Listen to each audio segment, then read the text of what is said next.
Jesus is our Passover. In this video, we will look at the sufferings and crucifixion of Jesus Christ on the cross. Okay, today, 15th of April, is a special day. Why? Different people from different backgrounds honor and celebrate this day in a different way. For example, if you take Jewish people, on this day, they will celebrate Passover. If you take Christians, they will celebrate Good Friday by honoring the death of Jesus Christ. So two different people from two different religious backgrounds celebrating the same day. So we need to have a little research about this day and look, the main focus is about Christ's crucifixion and his sufferings on the cross. So let's look detailing. Firstly, we will have a look at Passover. What is Passover? It is celebrated on Nisan 14th. So we will have a question, what is Nisan 14? Bible says, in the first month, on the 14th day of the month, you shall observe Passover. It is written in Ezekiel chapter 45. So the 14th day of the first month is the Passover, which means Nisan is the first month of Jewish calendar. On the 14th day, they will celebrate Passover.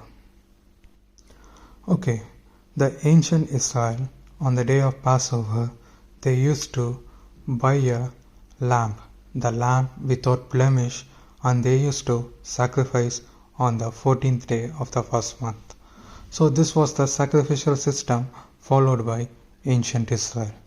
Once they did with the sacrifice, they used to collect the blood of the lamb and they used to put it on the doorpost. If you look at specifically, they will apply the blood on a three specific position, on a horizontal bar of the doorpost and on the two vertical posts. So if you see, the blood is applied on three positions, but later if you see, the blood will be on four spots, that is in the horizontal spot and two vertical spot and at the entrance of the door at the bottom. How? Because the blood drops from the top of the horizontal beam and it sheds at the bottom.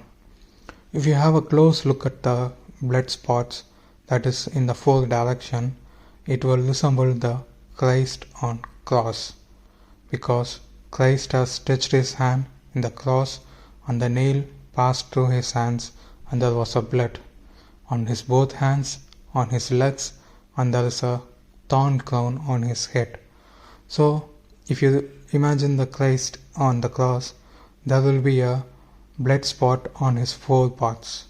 Same way, in a doorpost, it has four spots of blood, because Jesus said, I am the door.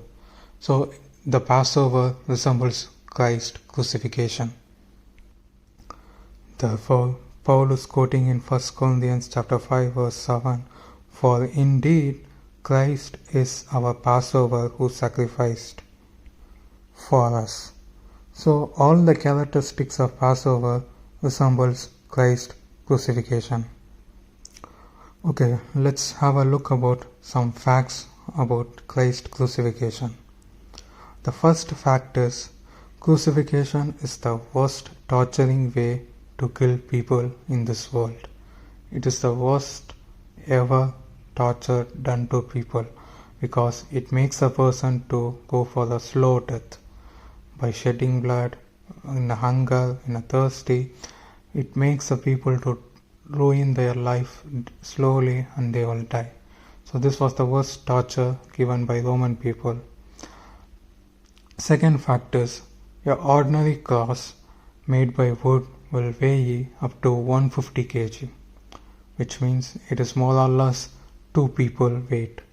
So Christ has carried a cross weight of 150 kg for us. He has undergone the torture because we have committed sin.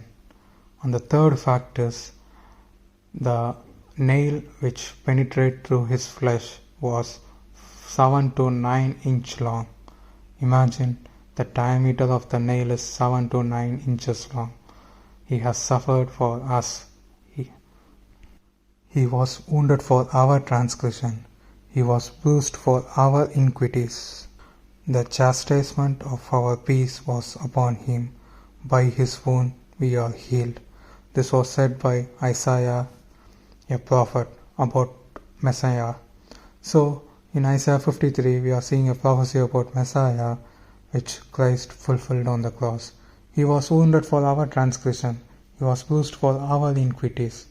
By his stripes we are healed, because he is ready to give peace for us. He is the Prince of Peace. If you look at Exodus 12, God gives a certain specification for Passover lamb, which means it should be without blemish and it should be a male goat or sheep. So these two characteristics represents Jesus Christ, because he is the man who is without blemish. He is the male goat who came in a form of flesh, because John the Baptist said in John chapter 1 verse 29, "Behold the Lamb of God who takes away the sins of the earth."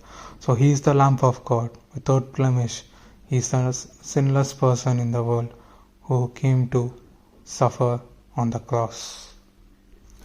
If you notice carefully in Exodus chapter 12, if you read verse 3 and 6, there will be a 4 days gap between buying the lamb and sacrificing it. On the 10th day, they will buy the lamb. On the 14th day, they will sacrifice the lamb. So there is a 4 days. According to 2 Peter chapter 3 verse 8, 1 day is equal to 1,000 years in the sight of Lord. So here we have 4 days, which means 4,000 years. Because God has a wonderful prophecy timing in this Passover. Once the human race fall into the sin, after 4,000 years, God came into this world and died for us. Once Adam fell, from that point, if you calculate, more or less, after 4,000 years, Christ died on the cross, that is, on the Passover day. If you look at Deuteronomy chapter 16 verse 6, it gives the specific timing of sacrifice in the Passover.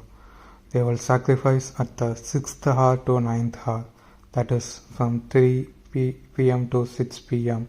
That is their timing to give sacrifice of the lamb.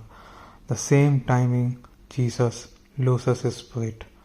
In the 6th hour he was hanging on the cross. In the 9th hour he left his spirit and said, "Into your hand I commit my spirit." That was the dialogue said by Christ on the cross. Even the same timing, even the year matches with Christ's crucifixion. So from these details we can know Christ is the fulfillment of Passover lamb. Apart from all these information, the only thing is we should look at the cross, because even the ancient Israel, they are saved by the blood of lamb. Today, the modern Christians also saved by the blood of lamb. Both are saved by grace. They are never saved by their works. If you think Jewish people they are saved by works, it's wrong. They are saved by grace through the blood of lamb. If the blood is on the doorpost, God doesn't look at their evil thoughts, whether they may be a sinner, whether they may be a sinful person. It doesn't matter to God. God saved the people who was inside the house which has a blood on his doorpost. Same way, the church is also get salvation through grace by the blood of Christ. Both Old Testament people and New Testament people, they are saved by grace through faith. So let's look at the cross. This day is specifically for Christ's crucifixion. More or less before 2000 years, Christ died for us on the cross. If we look at this cross, we will be alive, because He is the life, He is the truth, He is the way, He is the door. Let's look at Him, surrender our life. He will make us to get salvation. Amen.